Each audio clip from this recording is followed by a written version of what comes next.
Shane, I started my real estate career in Palmerston North in 1997 and worked for about 6 years for a company called Property Brokers, which was a bit of a supermarket company. We tried to be all things to all people, and we sold everything from cheap land and ex-state houses up to a little bit of the top end stuff.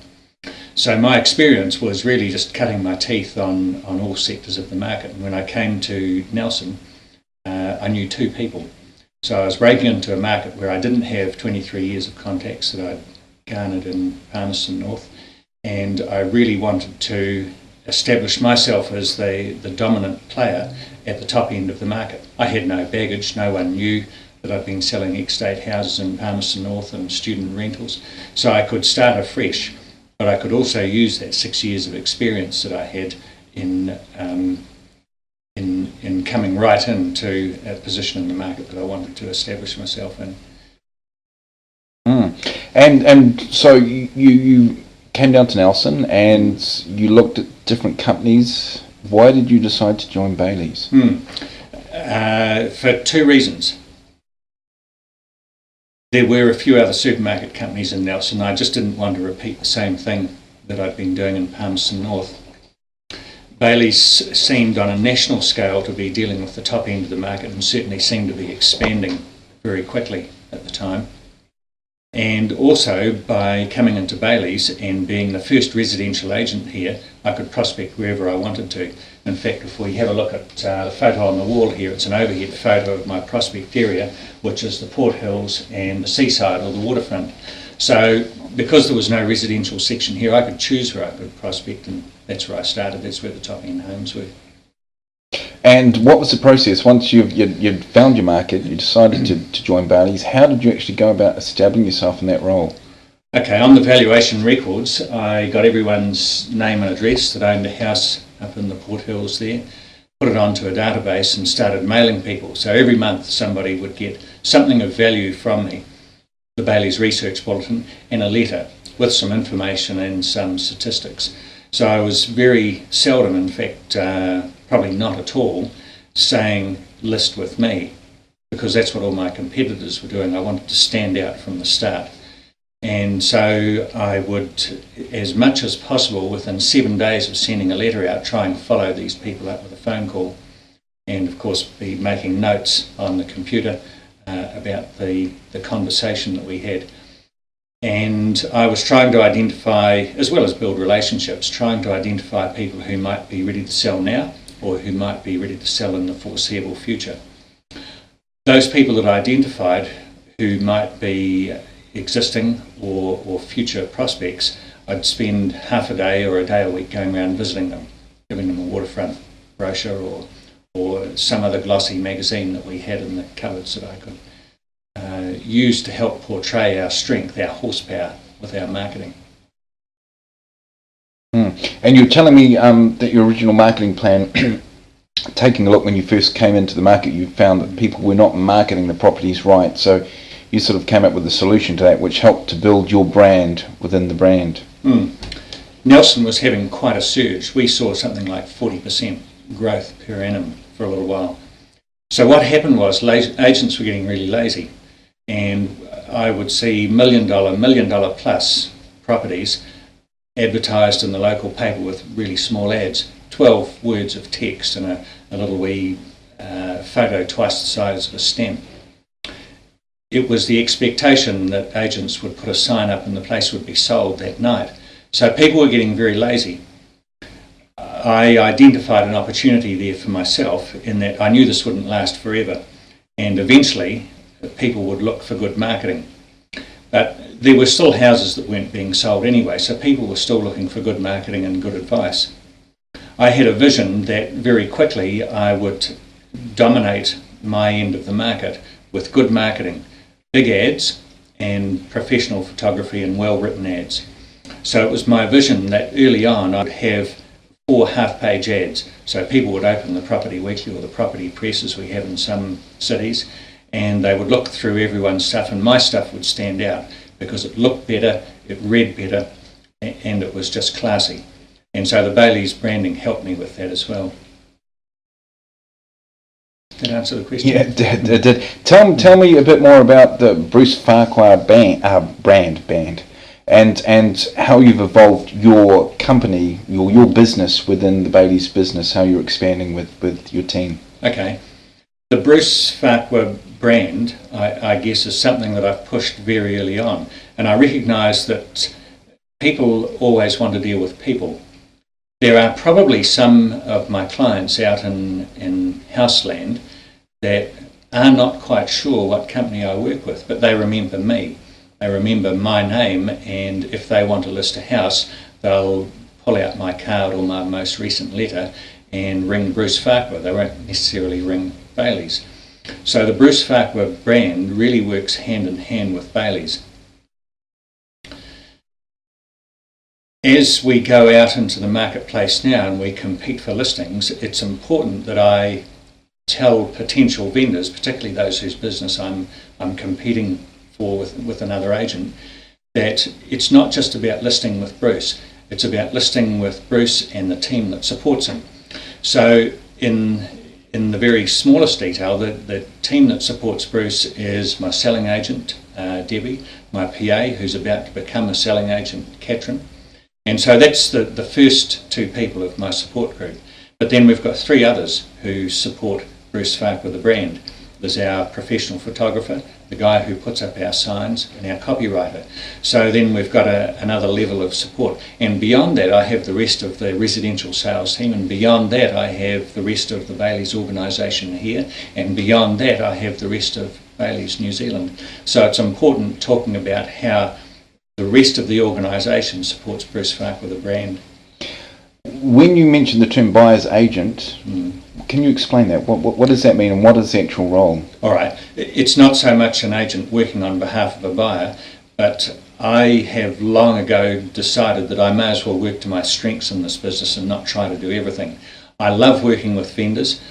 I can't tolerate putting buyers in my car and having to deal with them day after day, and I'd rather have someone that works with me who can do that and loves it, and who doesn't want to list and who doesn't want to work with vendors. So Deb and I very much work to our strengths. I do the marketing strategies, I get the listings, I negotiate.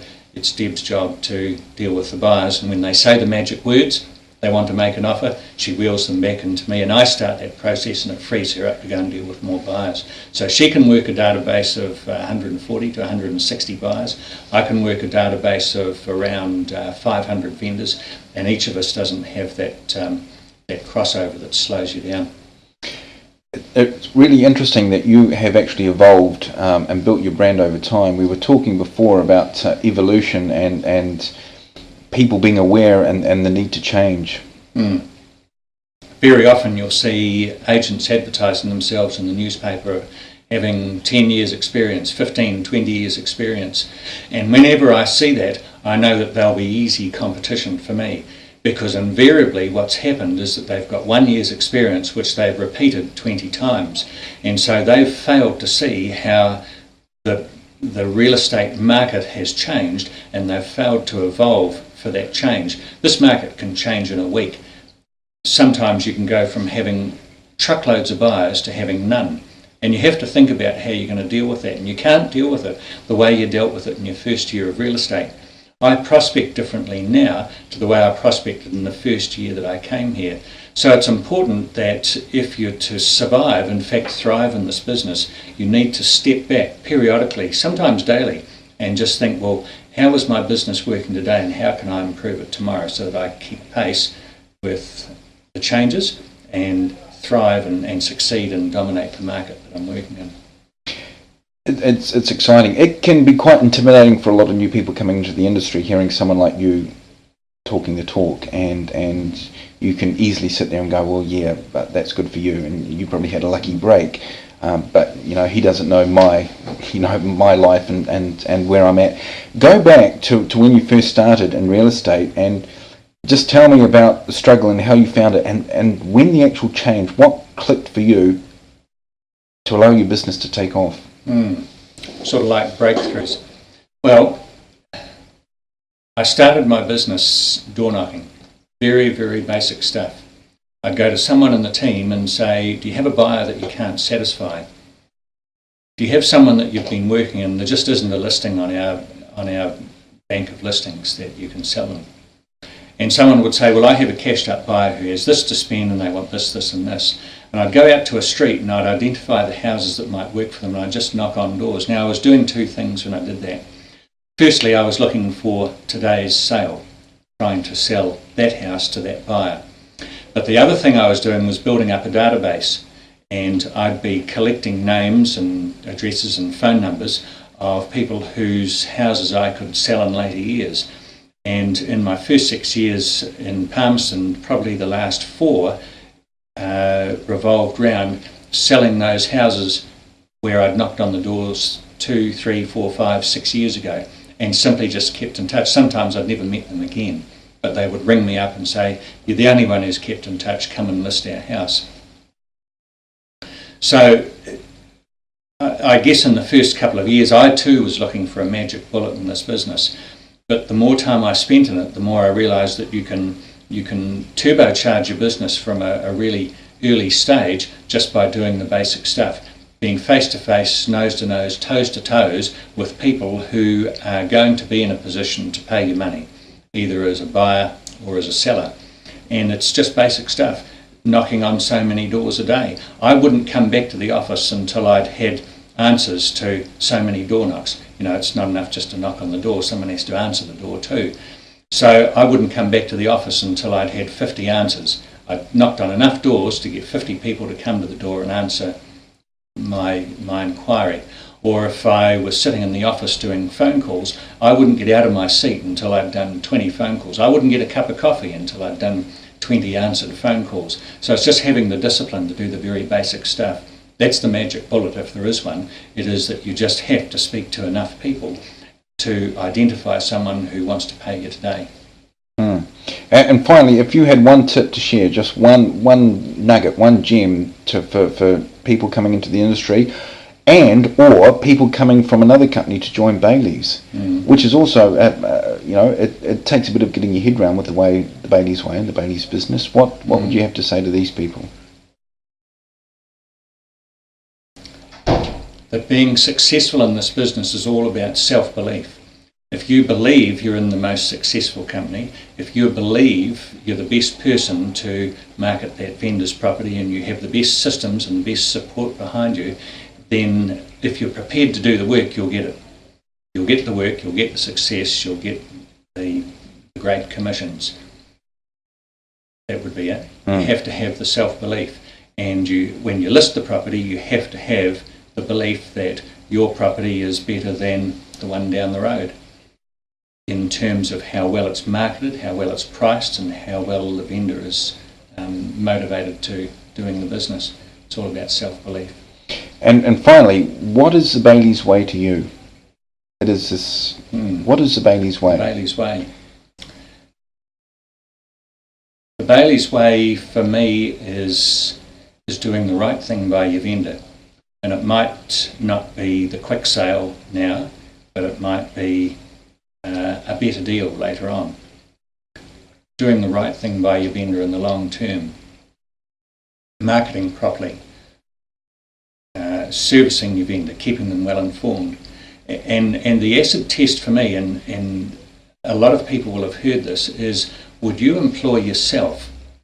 If you were able to be an eye of God and stand up above yourself and look down, would you employ yourself? If you can give yourself that sort of scrutiny every hour of every day that you're at work, then you'll actually be very good in this business. The Bailey's way to me is being the best you can be for your vendor and doing the best thing for your vendor. Excellent, mate. Hey, thanks. You're welcome.